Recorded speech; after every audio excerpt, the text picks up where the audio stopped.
नमस्कार, national media news agency में आप सभी का बहुत बहुत स्वागत है। मैं हूं आपके साथ भावना। चलिए रुक करते हैं आज की तमाम ताजा खबरों की ओर।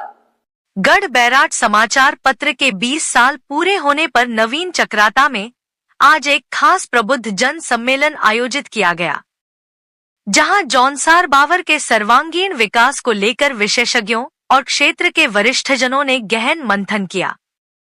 संस्कृति, शिक्षा, पर्यटन और कृषि बागवानी पर आधारित विकास मॉडल को लेकर कई महत्वपूर्ण सुझाव सामने आए। नवीन चक्राता के एक होटल में आयोजित इस सम्मेलन में जौनसार बावर, जौनपुर और रंगाई क्षेत्र से बड़ी संख्या में बुद्धिजीवी, समाजसेवी, शिक्षक और पत्रकार शामिल हुए। पद्मश्री डॉक्टर प्रेमचंद शर्मा ने युवाओं को बागवानी और ग्रामीण पर्यटन से जोड़ने की जरूरत पर जोर दिया। वहीं विकासनगर विधायक मुन्ना सिंह चौहान ने क्षेत्र की विशिष्ट संस्कृति को नई पीढ़ी तक पहुंचाने की बात कही। जनजातीय सलाहकार परिषद के उपाध्यक्ष गीताराम गौड़ ने कार्यक्रम के समर्थन में अपना 1 महीने का वेतन देने की घोषणा की। कई वक्ताओं ने क्षेत्र की चुनौतियों जैसे खेती-बाड़ी, शिक्षा और पर्यटन को लेकर अपने सुझाव रखे। रुद्र सेना के संस्थापक राकेश उत्तराखंडी ने बाहरी व्यक्तियों के नाम भूमि दर्ज होने पर चिंता जताई। कार्यक्रम में पर्यटन क्षेत्र में उत्कृष्ट योगदान के लिए कला जोशी को सम्मानित किया गया। उनकी उत्तरायण होटल श्रृंखला के जरिए 100 से अधिक लोगों को रोजगार मिल रहा है। इसी दौरान जौनसार बावर की दिवंगत विभूतियां पुस्तक का भी लोकार्पण हुआ। पुस्तक में क्षेत्र की 137 दिवंगत हस्तियों का जीवन परिचय शामिल है। कार्यक्रम में पूर्व खेल मंत्री नारायण सिंह राणा, नगरपालिका अध्यक्ष धीरज नौटियाल, उत्तराखंड स्वाभिमान मोर्चा अध्यक्ष बोबी नौटियाल सहित कई गणमान्य मौजूद रहे। समारोह का संचालन इतिहासकार श्रीचंद शर्मा ने किया, जबकि समापन अमित जोशी ने किया। गढ़ बैराट के 2 दशक पूरे होने पर आयोजित यह सम्मेलन जौनसार बावर के भविष्य को लेकर एक महत्वपूर्ण विचार मंच के रूप में उभर रहा है। बैराट परिवार को बहुत बहुत बधाई, शुभकामनाएं। और 20 साल का ये शानदार गढ़ बैराट की जो जर्नी है वो प्रेरणादायक है। निरंतरता बनाए रखना 20 वर्षों तक, और जैसा हम सभी जानते हैं कि इन पर्वतीय अंचलों में संसाधनों की जिस प्रकार की कमी रहती है, बड़ा मुश्किल काम होता है, बड़ा दुष्कर काम है। ये केवल लोगों के समर्पण भाव से ही हो सकता है। इसलिए भारत चौहान जी और उनकी पूरी टीम को मैं हृदय की गहराइयों से शुभकामनाएं देता हूं और उज्जवल भविष्य की कामना करता हूं। और जन सरोकारों को आवाज़ बनने का काम गढ़ बैराट ने जो किया, उसके लिए मैं गढ़ बैराट की सराहना करता हूँ। आज गढ़ बैराट के इस 20वीं वर्षगांठ पर जो कार्यक्रम हुआ, उसमें जौनसार बावर क्षेत्र के, जौनसार बावर के लोगों के जो तमाम सारे अचीवर्स हैं, विभूतियाँ हैं, जिनका समाज में योगदान रहा, उन सब का एक प्रकार से एक सम्मेलन भी हो गया। विचारों का आदान प्रदान हुआ और बहुत साहस करके गढ़ बैराट ने के समूह ने उन विभूतियों के बारे में भी एक पुस्तक प्रकाशित की, जो समाज में जिनका योगदान रहा, जिनमें से अधिकांश समाज में फिजिकली नहीं है, जो आज हमारे बीच में नहीं है। तो इसी प्रकार से जो लोग समाज में योगदान करते हैं, उनके योगदान को और उनकी स्मृतियों को चिरस्थायी चिरंजीवी बनाया जा सकता है, चिरस्थायी बनाए रख सकता है। बड़ा महत्वपूर्ण होता है। जो आज हमें साधारण पुस्तक लगती है, आने वाले पीढ़ियों के लिए वो एक महत्वपूर्ण ग्रंथ होता है, वो एक महत्वपूर्ण आर्काइव का हिस्सा होता है। और उसी से ही समाज के अंदर है जो विचारों की जो अविरल धारा है वो चलती रहती है। यदि कंटिन्यूटी नहीं रहेगी तो विचारों की अविरल धारा भी नहीं रहेगी, वो भी डिसकंटिन्यू हो जाएगी। तो इसको समझना चाहिए। बल्कि मैं ये कहूँगा इस अवसर पर कि जौनसार बावर की जितनी बहुत ही बेशकीमती संस्कृति है, बहुत ही पौराणिक संस्कृति है, बहुत ही ज़बरदस्त हेरिटेज है यहाँ का, बहुत गौरवशाली परंपराएं हैं, बहुत गौरवशाली अतीत भी है, लेकिन लिखित दस्तावेज उसके कम मिलते हैं। उसका कारण यही रहा कि लिखने पढ़ने का काम पे ज़्यादा ध्यान नहीं दिया।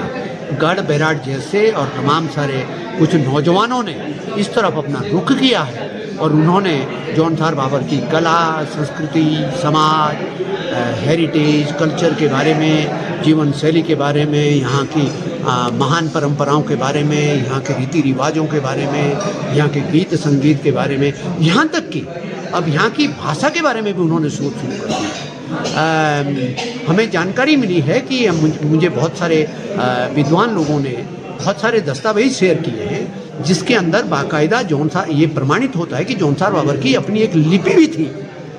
तो जिस समाज की अपनी लिपि रही हो, और कुछ विद्वानों का तो ये कहना है कि लिपि वैदिक कालखंड से भी पहले की है, तो जो समाज इतना पौराणिक हो, जो समाज उस कालखंड में भी इतना विकसित रहा हो, जिसकी अपनी लिपि रही हो, वो समाज का कितनी गौरवशाली परंपराएं होगी और लिहाजा जो है उस पर काम करने की आवश्यकता है। और आज लोगों ने इन सब बहुत अनुभवी लोगों ने, ऐसे लोग हैं जो भारतीय सेवा में जिन्होंने 30-30, 35-35 साल का योगदान करके आए, बहुत सारे कॉरपोरेट क्षेत्र में काम करने वाले बहुत सारे लोग, बहुत सारे नौजवान मैनेजमेंट के तमाम सारे टॉप कोर्सेज कर करके जो आए हैं, IIMs कर करके आए हैं, ऐसे तमाम सारे नौजवान, बच्चे, युवा, बुजुर्ग, अनुभवी लोग हमारे बीच में थे।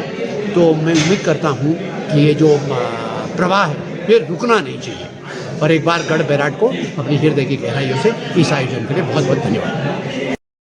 कि आप सभी को विदित है कि आज गढ़ बैराट समाचार पत्र को 20 वर्ष पूर्ण हो गए हैं और इसी अवसर पर यहाँ एक प्रबुद्ध नागरिक सम्मेलन रखा गया था, जिसमें आप लोगों ने देखा कि जौनसार बाबर पर विभिन्न मुद्दों पर चिंतन हुआ, मनन हुआ और सभी प्रबुद्ध जन यहाँ एक मंच पर एकत्रित हुए। तो और इस अवसर पर जौनसार बाबर की दिवंगत विभूतियाँ पुस्तक का विमोचन हुआ, जिसमें जो जौनसार बाबर के वे लोग जिन्होंने जौनसार बाबर की उन्नति के लिए, जौनसार बाबर की संस्कृति के लिए, जौनसार बाबर के रीति रिवाजों, परंपराओं को जीवित रखने के लिए अपना योगदान दिया है, ऐसे व्यक्तियों को हमने एक पुस्तक में पिरोने का कार्य किया है, तो जिसका आज विमोचन हुआ है। और निश्चित रूप में गढ़ बैराट जो समाचार पत्र है वो जौनसार बाबर की एक मात्र आवाज़ है, जो जौनसार बाबर के रीति रिवाज, परंपराओं, वेशभूषा और यहाँ की संस्कृति को संपूर्ण देश में पहुँचाने का कार्य कर रहा है। शिक्षा को लेकर के भी यहाँ पर चिंता व्यक्त की गई। आप इस क्षेत्र में खुद भी जुड़े हुए हैं, तो क्या सजेशन है किस प्रकार से पहाड़ों की स्थिति को सुधारा जा सकता है? जी बिल्कुल, क्योंकि पहाड़ों में सबसे बड़ी जो समस्या है वो एजुकेशन है, स्वास्थ्य है, और निश्चित रूप से हम सभी को प्रयास करना होगा कि यहाँ पे,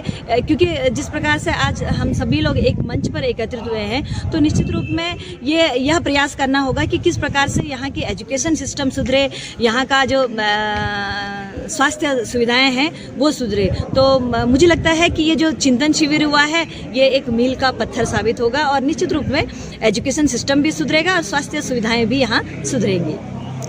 पहले तो आपको बहुत बहुत धन्यवाद देते हैं आपके चैनल का कि आप लोग इतनी दूर से यहाँ पे आए हैं और सबके विचारों को सुना है और उसको शायद आप आगे भी भेजेंगे।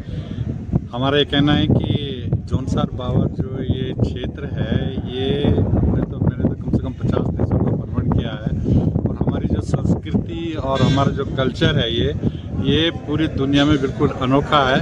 और इसको शुरू में ही गढ़ बैराट का जो इन्होंने निकाला, तो पहले एनटी जोशी जी निकालते थे यहाँ पे जौनसार मेल के नाम से, और वो भी उस समय प्रिंटिंग का वो था सारा बड़ी मुश्किल से। फिर इन्होंने भी सोचा कुछ, अब हमने जब इसका शुभारंभ किया था तब भी मैं मंत्री था और हमने भी इनको बोला था भाई कुछ होना चाहिए। तो ये बधाई है इनको, उनके भाई को इन्होंने सपोर्ट किया है और अपने बड़ी लगन के साथ में रात दिन काम करके इन्होंने जो है इसको कंटिन्यूस किया हुआ। 20 साल हो गए हैं और 20 साल में तकरीबन ये है इसमें जो छपता है आज तो मोबाइल पे भी है है कि किसी कंट्रोवर्सी में नहीं पड़े आज तक। इन्होंने हर एक की बात को उसमें छाड़ा, भारत ने अच्छा से काम किया है और क्षेत्र की जितनी भी समस्याएं हैं उसको उजागर करते हैं। और सबसे बड़ी बात है कि जौनसार भावर के बहुत सारे लोग जो है विदेशों में हैं और बाहर है, देश में तो है ही, सभी कोई शहर ऐसा नहीं जहाँ पर नहीं, उन तक खबर को पहले प्रिंट मीडिया के माध्यम से और अब मोबाइल के माध्यम से इनके पेपर की 5 बजे जो है सारी इन्फॉर्मेशन चली जाती है।